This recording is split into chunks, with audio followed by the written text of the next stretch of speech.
Hello, my dear friends. Welcome back to Xmates FM 2K01. നിങ്ങളോടൊപ്പം ഞാൻ നിങ്ങളുടെ സ്വന്തം ആർജെ ഹജീബ് ഖാൻ. നമ്മുടെ കഥ നമുക്ക് ബാക്കി കേൾക്കണ്ടേ? എന്നാൽ കേട്ടാലോ? കേൾക്കൂ കേൾക്കൂ കേട്ടുകൊണ്ടേയിരിക്കൂ. ശില്പകല എപ്പിസോഡ് നമ്പർ 3. കഥ തുടരുന്നു. ശില്പയുടെ വാക്കുകളിലും ആലോചനകളിലും അനിൽകുമാർ ആണെന്ന് അറിഞ്ഞു തുടങ്ങിയപ്പോൾ കല ശില്പയോട് ചോദിച്ചു, നിനക്ക് തോന്നിയ ഇഷ്ടം നീ അനിൽകുമാറിനോട് പറഞ്ഞിട്ടുണ്ടോ? ശില്പ മറുപടി പറഞ്ഞു, ഇല്ല, അത് പറയാനുള്ള ധൈര്യം എനിക്കിതുവരെ കിട്ടിയിട്ടില്ല. അപ്പോൾ കല ചോദിച്ചു, എങ്കിൽ നിനക്ക് അനിൽകുമാറിനെ ഒരുപാട് ഇഷ്ടമാണെന്ന് അനിൽകുമാറിനോട് ഞാൻ പറയണോ? ശില്പ മറുപടി നൽകി, വേണ്ട, ഒരു നാൾ ഞാൻ തന്നെ അത് അനിൽകുമാറിനോട് പറയാം. അതിനു മുന്നേ എനിക്ക് കുറച്ച് കാര്യങ്ങൾ അറിയാനുണ്ട്. അപ്പോൾ കല ചോദിച്ചു, എന്താണ് നിനക്കറിയേണ്ടത്? ശില്പ പറഞ്ഞു, നമുക്ക് അനിൽകുമാറിനെ കുറിച്ചും അദ്ദേഹത്തിൻ്റെ ഫാമിലിയെക്കുറിച്ചും അങ്ങനെ എല്ലാം നമുക്ക് ആദ്യമേ അറിയണം. ശില്പയുടെ ഈ മറുപടി കേട്ട കലയ്ക്ക് ഒരുപാട് ഇഷ്ടമായി. താൻ എന്താണ് തൻ്റെ മനസ്സിൽ ചോദിക്കാമെന്ന് കരുതിയത് അതുതന്നെയാണ് തൻ്റെ സുഹൃത്ത് തന്നോട് പറഞ്ഞത്. അങ്ങനെ അവർ അനിൽകുമാറിനെയും അദ്ദേഹത്തിൻ്റെ ഫാമിലിയെയും കുറിച്ച് അന്വേഷിക്കാനായി ഇറങ്ങി. അനിൽകുമാറിൻ്റെ സുഹൃത്തുക്കളിൽ നിന്നും അയൽവാസികളിൽ നിന്നും അവർ അന്വേഷണങ്ങൾ തുടങ്ങി. അവരിൽ നിന്നെല്ലാം കിട്ടിയ മറുപടി ഒന്നായിരുന്നു, അനിൽകുമാർ വളരെ നല്ല ഒരു വ്യക്തിയാണെന്നും കുടുംബത്തിനു വേണ്ടി ജീവിതം മാറ്റിവെച്ച ഒരു വ്യക്തിയാണെന്നുമായിരുന്നു അവരെല്ലാവരും നൽകിയ മറുപടി. അനിൽകുമാറിൻ്റെ അച്ഛൻ മരിച്ചതിന് ശേഷം കുടുംബം നോക്കിയിരുന്നത് അദ്ദേഹമാണ്. അനിൽകുമാറിന് 2 അനുജത്തിമാരാണുള്ളത്. ഒരു അച്ഛൻ്റെ സ്ഥാനത്ത് നിന്നുകൊണ്ടാണ് സഹോദരിമാരെ അനിൽകുമാർ പരിപാലിച്ചിരുന്നത്. പിന്നീട് അവർ അന്വേഷിച്ചത് അനിൽകുമാർ എന്തുകൊണ്ടാണ് ഇതുവരെ വിവാഹം കഴിക്കാത്തതെന്നായിരുന്നു. ആ ചോദ്യത്തിനുള്ള മറുപടി സുഹൃത്തുക്കളിൽ നിന്നും അയൽവാസികളിൽ നിന്നും അവർക്ക് ലഭിച്ചില്ല. വിഷമത്തോടെ അവർ അവിടെ നിന്നും ഹോസ്റ്റലിലേക്ക് മടങ്ങി.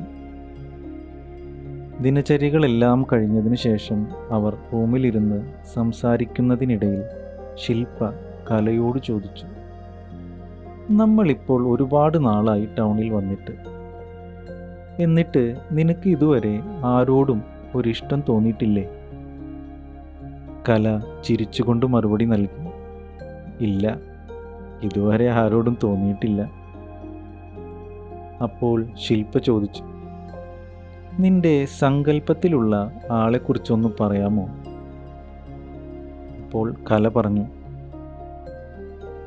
എനിക്ക് ഒരുപാട് സംസാരിക്കുന്ന ആളായിരിക്കണം, പിന്നെ ഹിന്ദി പാട്ടുകൾ പാടുന്ന, ഒരുപാട് തമാശകൾ പറയുകയും ചെയ്യുന്ന ഒരാളായിരിക്കണം എന്നാണ് എൻ്റെ ആഗ്രഹം. കലയുടെ മറുപടി കേട്ട് ശില്പ അതിശയത്തോടെ ചോദിച്ചു, ഇത്രയും അധികം ആഗ്രഹങ്ങൾ നിന്നിലുണ്ടായിരുന്നോ? കല മറുപടി നൽകി, ആഗ്രഹങ്ങളല്ലേ, ചിലപ്പോൾ ഭഗവാൻ സാധിച്ചു നൽകിയെങ്കിലോ. അങ്ങനെ അവർ ഉറങ്ങാൻ കിടന്നു. പിറ്റേ ദിവസം അവർ അക്കാദമിയിലേക്ക് പോവുകയും അവർ അവരുടെ ഡാൻസ് ക്ലാസുകൾ തുടങ്ങുകയും ചെയ്തു. ആ സമയത്ത് കലയുടെ ക്ലാസ്സിലെ കുട്ടിയായ അഞ്ജലിയുടെ അമ്മ സാന്ദ്ര അനിൽകുമാറുമായി സംസാരിക്കുന്നത് കലയുടെ ശ്രദ്ധയിൽപ്പെട്ടു. അങ്ങനെ കല അഞ്ജലിയോട് ചോദിച്ചു, ആ പാട്ടു സാറിന് അറിയുമോ? അഞ്ജലി പറഞ്ഞു, അറിയാം. കല ചോദിച്ചു, എങ്ങനെയാണ് പരിചയം? അഞ്ജലി മറുപടി നൽകി, അനിൽ സാർ ഞങ്ങളുടെ അയൽവാസിയാണ്, മാത്രമല്ല എൻ്റെ അമ്മയുടെ കൂടെ പഠിച്ചിട്ടുമുണ്ട്. ഇത് കേട്ടപ്പോൾ കലയ്ക്ക് ഒരുപാട് സന്തോഷമായി. അനിൽകുമാറിനെ കുറിച്ചുള്ള എല്ലാ കാര്യങ്ങളും അറിയുവാനായി തങ്ങൾക്ക് ഇനി അഞ്ജലിയുടെ അമ്മയായ സാന്ദ്രയിൽ നിന്ന് സാധിക്കുമെന്ന് ഉറപ്പായി. പിറ്റേ ദിവസം ക്ലാസ്സിൽ വരുമ്പോൾ അമ്മയോട് കുറച്ച് സംസാരിക്കാനുണ്ടെന്ന് പറയണമെന്ന് കല അഞ്ജലിയോട് പറഞ്ഞു. അഞ്ജലി ആ വിവരം വീട്ടിൽ പോയി അമ്മയോട് പറയുകയും ചെയ്തു. അമ്മയ്ക്ക് ഒരുപാട് സന്തോഷം തോന്നി.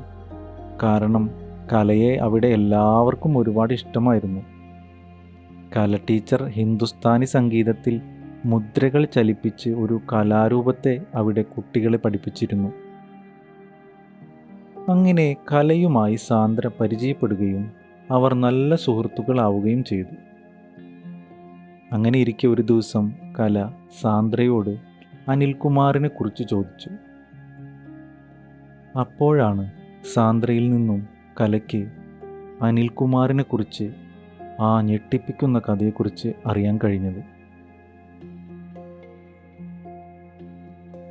സാന്ദ്ര അനിൽകുമാറിൻ്റെ ജീവിതത്തിലുണ്ടായ അനുഭവങ്ങൾ പറഞ്ഞു തുടങ്ങി. വിവാഹത്തിനായി ഒരുപാട് പെൺകുട്ടികളെ കാണുവാൻ പോയിട്ടും ഒന്നും ശരിയായില്ല. അങ്ങനെ അനിൽകുമാറിൻ്റെ അമ്മ ഒരു ജ്യോത്സ്യരെ വിളിച്ചു വരുത്തി എന്തെങ്കിലും പ്രശ്നം ജാതകത്തിലുണ്ടോ എന്ന് നോക്കാമെന്ന് കരുതി അനിൽകുമാറിനോട് പറഞ്ഞു. അനിൽകുമാർ വളരെയേറെ നിരാശനായിരുന്നു. എങ്കിലും അനിൽകുമാർ അമ്മയോട് പറഞ്ഞു, നമുക്ക് ജ്യോത്സ്യരെ വിളിച്ച് പ്രശ്നം വെച്ച് നോക്കാം.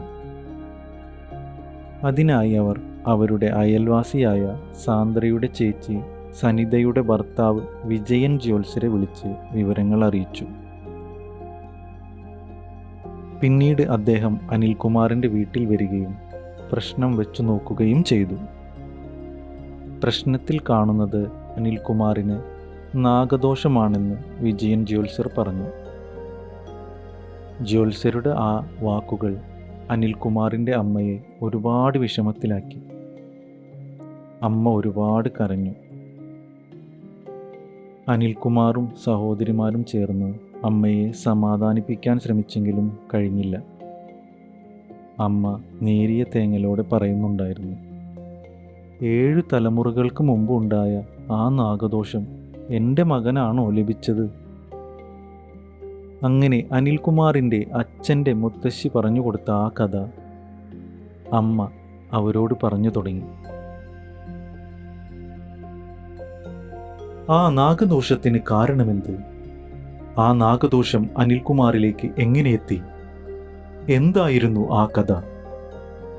ആ കഥ അറിയാൻ അടുത്ത എപ്പിസോഡിനായി കാത്തിരിക്കൂ. Stay tuned on Xmeets FM 2K01. It's me signing off. RJ Hajib Khan will be back.